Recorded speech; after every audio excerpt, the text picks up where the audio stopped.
भाग्य का लिखा कभी नहीं मिटता। गांव के एक छोटे से घर में तुषार नाम का एक गरीब लड़का रहता था।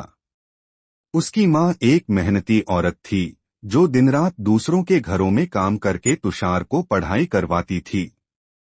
तुषार हमेशा सोचता था कि उसकी गरीबी का अंत कब होगा। एक दिन तुषार ने अपने दोस्त रोहित से सुना कि शहर में एक बड़ी कंपनी नौकरी के लिए परीक्षा ले रही है। तुषार ने मन में ठान लिया कि वह यह परीक्षा जरूर देगा। उसकी मां ने अपनी जमा पूंजी निकालकर उसे शहर भेजा। तुषार ने पूरी लगन और मेहनत से तैयारी की। परीक्षा का दिन आया। तुषार ने पूरे आत्मविश्वास के साथ परीक्षा दी। जब परिणाम आया तो उसका नाम सूची में सबसे ऊपर था। उसे बहुत खुशी हुई और उसने अपनी मां को फोन करके यह खुशखबरी सुनाई।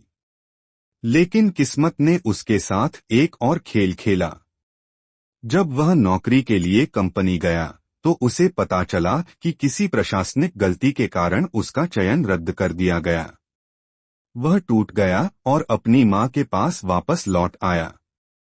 उसकी मां ने उसे समझाया, बेटा, भाग्य का लिखा कोई नहीं मिटा सकता। तुम्हारी मेहनत बेकार नहीं जाएगी। बस धैर्य रखो। कुछ महीनों बाद उसी कंपनी ने तुषार को फिर से बुलाया। इस बार उन्होंने उसकी काबिलियत को पहचाना और उसे पहले से भी ऊंचे पद पर नौकरी दी।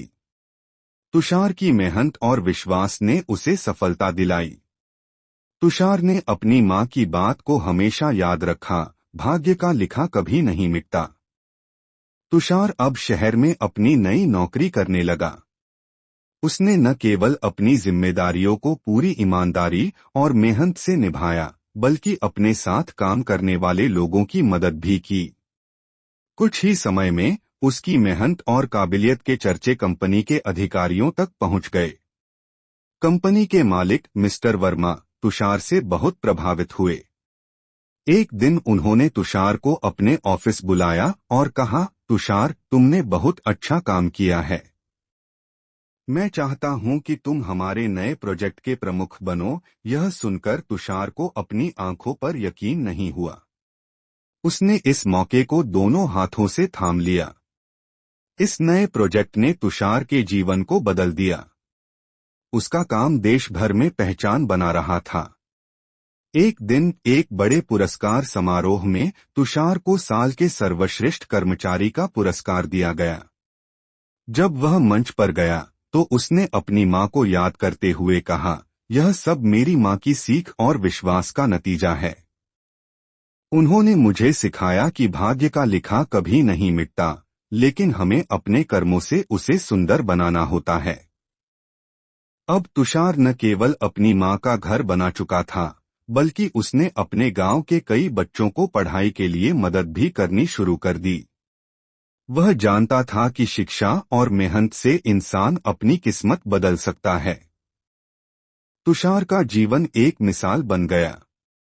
उसकी कहानी हर किसी को सिखाती है कि कठिनाइयों से डरने की बजाय हमें अपने भाग्य और मेहनत पर विश्वास रखना चाहिए। तुषार की कामयाबी ने उसे बहुत ऊंचाइयों तक पहुंचा दिया था, लेकिन उसने कभी अपनी जड़ों को नहीं भुलाया। एक दिन उसे अपने गांव के सरपंच से खबर मिली कि गांव में पानी की भारी किल्लत हो गई है। खेती चौपट हो रही थी और गांव के लोग शहरों की ओर पलायन कर रहे थे। तुषार को यह सुनकर बहुत दुख हुआ। उसने तुरंत अपनी कंपनी से छुट्टी ली और गांव लौट गया। गांव के हालात देखकर उसका दिल भर आया। वह जानता था कि केवल सहानुभूति से कुछ नहीं होगा, बल्कि उसे समाधान निकालना होगा। तुषार ने गांव वालों को एकत्र किया और एक योजना बनाई। उसने सरकार से मदद मांगी और अपने कंपनी के संपर्कों का इस्तेमाल किया। तुषार ने गांव में जल संचयन, वाटर हार्वेस्टिंग की एक बड़ी परियोजना शुरू की। साथ ही उसने गांव में एक छोटी सी सोलर पावर प्लांट लगाने का भी प्रस्ताव रखा, ताकि लोग बिजली के लिए संघर्ष न करें।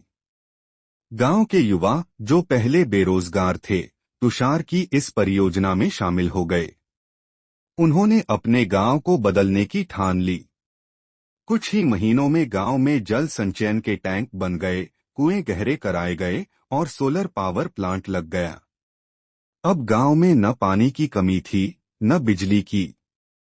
तुषार ने गांव में एक आधुनिक स्कूल भी बनवाया ताकि बच्चों को अच्छी शिक्षा के लिए शहर न जाना पड़े। उसने गांव में एक कौशल विकास केंद्र भी शुरू किया, जहां युवा तकनीकी प्रशिक्षण लेकर अपने भविष्य को बेहतर बना सकते थे। कुछ वर्षों में तुषार का गांव पूरी तरह से बदल गया। जो गांव कभी पानी और बिजली की कमी से जूझ रहा था, वह अब आत्मनिर्भर बन चुका था। गांव का हर व्यक्ति तुषार का आभारी था। सरपंच ने गांव की पंचायत में तुषार को गांव का गौरव घोषित किया। तुषार की मां, जो अब बूढ़ी हो चुकी थी, यह सब देखकर बेहद खुश थी। उसने तुषार से कहा, तुमने जो किया वह सिर्फ अपनी मेहनत और नेक इरादों की वजह से किया। भाग्य हमेशा उनके साथ होता है जो दूसरों की भलाई के लिए काम करते हैं। तुषार ने विनम्रता से जवाब दिया, मां, आपकी सीख और आशीर्वाद ही मेरी असली ताकत है। अगर आप मुझे मेहनत करना न सिखाती तो आज मैं यहाँ नहीं होता। तुषार की कहानी अब पूरे देश में एक मिसाल बन चुकी थी। उसने न सिर्फ खुद को सफल बनाया, बल्कि अपने गांव और कई लोगों की जिंदगी भी बदल दी।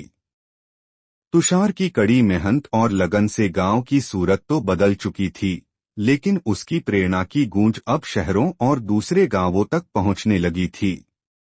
एक दिन तुषार को एक प्रतिष्ठित राष्ट्रीय सम्मेलन में बुलाया गया, जहां देश के युवा नेताओं और उद्यमियों को संबोधित करने का मौका दिया गया। तुषार ने मंच पर आते ही अपनी मां और अपने गांव की कहानी सुनाई। उसने बताया कि कैसे संघर्षों ने उसे मजबूत बनाया और कैसे उसने भाग्य का लिखा कभी नहीं मिटता को अपना जीवन दर्शन बनाया। उसके भाषण ने हर किसी को प्रेरित कर दिया। सम्मेलन में मौजूद कई बड़े उद्योगपतियों ने तुषार के साथ मिलकर देश के अलग अलग ग्रामीण इलाकों में विकास के काम करने का वादा किया। नई जिम्मेदारी। सम्मेलन के बाद तुषार को सरकार की ओर से एक खास प्रस्ताव मिला। उसे ग्रामीण विकास मंत्रालय के साथ काम करने के लिए आमंत्रित किया गया। तुषार ने इसे सहर्ष स्वीकार किया। अब उसकी जिम्मेदारी केवल अपने गांव तक सीमित नहीं रही, बल्कि पूरे देश के गांवों को आत्मनिर्भर बनाना उसका लक्ष्य बन गया। तुषार ने एक नई योजना बनाई, जिसमें ग्रामीण क्षेत्रों में शिक्षा, जल प्रबंधन, बिजली और रोजगार के साधन मुहैया कराए जाने थे।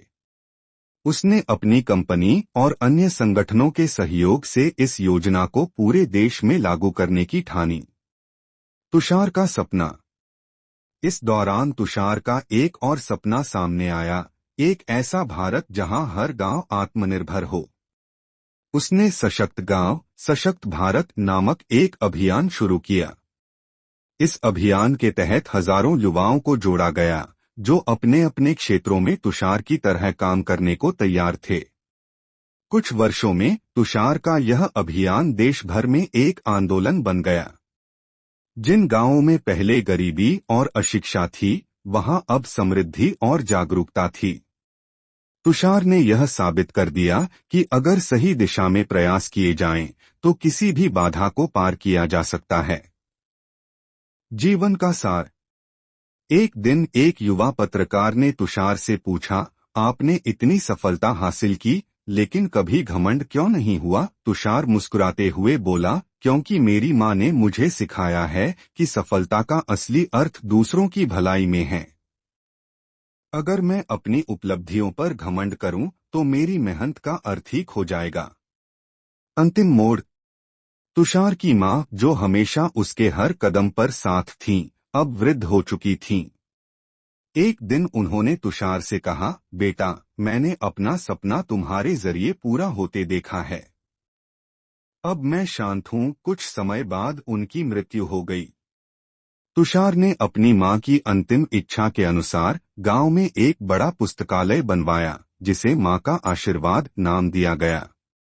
तुषार ने अपनी मां की शिक्षा और अपने संघर्षों को हमेशा अपने दिल में संजोए रखा। वह आज भी नई पीढ़ी के लिए प्रेरणा का स्रोत है, यह दिखाते हुए कि भाग्य का लिखा भले न मिटे, लेकिन मेहनत और नेक इरादे उसे जरूर बदल सकते हैं। तुषार के जीवन में अब जिम्मेदारियों का दायरा और भी बढ़ चुका था। उसका सशक्त गांव, सशक्त भारत अभियान देश भर में क्रांति की तरह फैल रहा था। हर गांव में तुषार की योजनाओं पर काम हो रहा था। तुषार ने इसे केवल एक सरकारी योजना तक सीमित नहीं रखा, बल्कि इसे एक जन आंदोलन का रूप दे दिया। अंतर्राष्ट्रीय पहचान। तुषार की मेहनत और नेतृत्व कौशल ने उसे अंतर्राष्ट्रीय स्तर पर भी पहचान दिलाई। एक दिन उसे संयुक्त राष्ट्र यूएन से बुलावा आया। तुषार को ग्रामीण विकास और आत्मनिर्भरता के क्षेत्र में किए गए कामों के लिए ग्लोबल चेंज मेकर्स अवार्ड से सम्मानित किया गया। इस मंच पर तुषार ने अपनी मां के शब्दों को याद करते हुए कहा, मेरी मां ने कहा था कि भाग्य का लिखा कभी नहीं मिटता, लेकिन उसे चमकाने की जिम्मेदारी हमारी होती है। मैंने सिर्फ अपने कर्मों को सही दिशा में रखा, और आज जो कुछ भी हूं वह उन्हीं संघर्षों का परिणाम है। तुषार के भाषण ने वहां मौजूद सभी को भावुक कर दिया। कई देशों ने तुषार के मॉडल को अपनाने की इच्छा जताई। नई पीढ़ी को प्रेरणा। तुषार ने अपनी सफलता को केवल अपनी नहीं समझा। उसने गांव और शहर के युवाओं को प्रशिक्षित करने के लिए एक युवा शक्ति केंद्र की स्थापना की। इस केंद्र में युवाओं को न केवल तकनीकी ज्ञान दिया जाता था, बल्कि उन्हें नेतृत्व, सामाजिक सुधार और आत्मनिर्भर बनने की शिक्षा भी दी जाती थी। तुषार का मानना था कि असली बदलाव तभी आएगा जब हर युवा खुद को एक बदलाव लाने वाले के रूप में देखे। इन केंद्रों से लाखों युवा निकले जो अपने अपने गांवों में तुषार की तरह काम कर रहे थे। व्यक्तिगत जीवन। इस व्यस्त जीवन में तुषार ने अपनी मां की यादों को हमेशा अपने साथ रखा। उसने अपनी मां के जीवन से सीखी बातें हर किसी के साथ साझा की। हालांकि तुषार ने शादी नहीं की, लेकिन वह हर उस व्यक्ति को अपना परिवार मानता था जो उसकी यात्रा में साथ था। अंतिम अध्याय। कई दशकों तक तुषार ने निस्वार्थ भाव से देश और समाज के लिए काम किया। उम्र के आखिरी पड़ाव में जब वह कमजोर हो गया, तो वह अपने गांव लौट आया। वह उसी घर में रहने लगा जहां उसकी मां ने उसे संघर्ष करना सिखाया था। एक दिन जब तुषार ने गांव के बच्चों को अपने आंगन में खेलते हुए देखा, तो उसकी आंखों में खुशी के आंसू आ गए। उसने सोचा, यही वह सपना था जो मां ने देखा था। हर बच्चा खुश, हर व्यक्ति आत्मनिर्भर। कुछ दिनों बाद तुषार शांति से इस दुनिया को छोड़ गया। उसकी मृत्यु पर पूरे देश ने शोक व्यक्त किया। सरकार ने तुषार के नाम पर तुषार ग्रामीण विकास योजना शुरू की ताकि उसके सपनों को आगे बढ़ाया जा सके। तुषार की मृत्यु के बाद भी उसकी प्रेरणा और उसके द्वारा शुरू किए गए कार्य देश भर में जीवित रहे। हर गांव, हर शहर में उसकी कहानी सुनाई जाती थी। सरकार ने तुषार ग्रामीण विकास योजना को राष्ट्रीय आंदोलन का रूप दिया और इसे स्कूलों और कॉलेजों के पाठ्यक्रम में शामिल किया, ताकि युवा पीढ़ी तुषार की तरह देश के निर्माण में अपना योगदान दे सके। तुषार स्मारक। तुषार के गांव में एक भव्य स्मारक बनाया गया, जिसे तुषार प्रेरणा केंद्र नाम दिया गया। यह स्मारक न केवल उनकी याद में बना था, बल्कि यह एक प्रशिक्षण और शोध संस्थान भी था। यहाँ पर देश भर से युवा और सामाजिक कार्यकर्ता आते और ग्रामीण विकास, जल संरक्षण और आत्मनिर्भरता के विषयों पर अध्ययन करते। उनकी मां की विरासत। तुषार की मां के जीवन और उनके द्वारा दी गई शिक्षाओं को भी याद किया गया। गांव में हर साल मां का आशीर्वाद दिवस मनाया जाता, जहां ग्रामीण एकत्र होकर तुषार और उनकी मां के जीवन से प्रेरणा लेते। इस दिन पर खासतौर पर महिलाओं और बच्चों को सशक्त बनाने के लिए कार्यक्रम आयोजित किए जाते। अंतर्राष्ट्रीय प्रभाव। तुषार द्वारा शुरू किया गया मॉडल अब केवल भारत तक सीमित नहीं रहा। संयुक्त राष्ट्र और कई अंतर्राष्ट्रीय संगठनों ने इसे अपने देशों में लागू किया। अफ्रीका, एशिया और दक्षिण अमेरिका के कई देशों ने तुषार मॉडल को अपनाया और अपने ग्रामीण क्षेत्रों को आत्मनिर्भर बनाने का काम शुरू किया। तुषार की कहानी पर फिल्म और पुस्तक। तुषार के जीवन पर एक फिल्म और कई किताबें लिखी गईं। उनकी आत्मकथा भाग्य और कर्म का संगम ने लाखों लोगों को प्रेरित किया। यह पुस्तक आज भी दुनिया की सबसे प्रेरणादायक पुस्तकों में से एक मानी जाती है। उनकी विरासत का विस्तार। तुषार के द्वारा बनाए गए युवाओं के संगठन युवा शक्ति केंद्र ने उनकी मृत्यु के बाद भी उनके सपने को आगे बढ़ाया। इस संगठन के सदस्य अब हर गांव और हर कोने में जाकर तुषार के विचारों को अमल में ला रहे थे। हर गांव में जल संरक्षण, शिक्षा और रोजगार के नए साधन तैयार हो रहे थे। अंतहीन प्रेरणा। तुषार का जीवन यह सिखाता है कि एक व्यक्ति की मेहनत और नेक इरादे पूरी दुनिया को बदल सकते हैं। वह सिर्फ एक नाम नहीं बल्कि एक आंदोलन बन गया। तुषार की कहानी आज भी हर उस व्यक्ति को प्रेरित करती है जो अपने हालात से हार मानने वाला होता है। तुषार का जीवन भले ही समाप्त हो गया, लेकिन उसकी शिक्षाएं, उसकी मेहनत और उसके आदर्श अनंत काल तक जीवित रहे। तुषार की अंतिम विदाई के दिन पूरा गांव और देश भर से लोग उसे श्रद्धांजलि देने पहुंचे। हर किसी की आंखों में आंसू थे, लेकिन उनके दिल में गर्व और प्रेरणा थी। उस दिन तुषार के गांव के मुख्य चौक पर एक पत्थर पर यह संदेश लिखा गया। एक व्यक्ति ने दिखा दिया कि किस्मत की रेखाएं मेहनत और नेक इरादों से बदली जा सकती हैं। तुषार का जीवन यह सिखाता है कि अपने सपनों को जीने और दूसरों की जिंदगी को बेहतर बनाने में ही सच्ची सफलता है। तुषार के नाम पर राष्ट्रीय स्तर का पुरस्कार शुरू किया गया, जो हर साल उन लोगों को दिया जाता था जिन्होंने समाज सेवा और ग्रामीण विकास के क्षेत्र में उल्लेखनीय काम किया हो। इस पुरस्कार ने तुषार की विरासत को और भी आगे बढ़ाया। अंतिम संदेश। तुषार का जीवन इस बात का प्रमाण है कि एक साधारण व्यक्ति भी अपनी दृढ़ इच्छाशक्ति और परिश्रम से असाधारण बदलाव ला सकता है। तुषार अब भले ही इस दुनिया में न हो, लेकिन उसके विचार, उसके काम और उसकी प्रेरणा हमेशा जीवित रहेंगे। तुषार की कहानी वहीं खत्म नहीं होती, क्योंकि वह हर उस दिल में जिंदा है जो संघर्षों से लड़कर आगे बढ़ने की हिम्मत करता है। भाग्य का लिखा कभी नहीं मिटता, लेकिन कर्मों से उसे स्वर्णिम जरूर बनाया जा सकता है।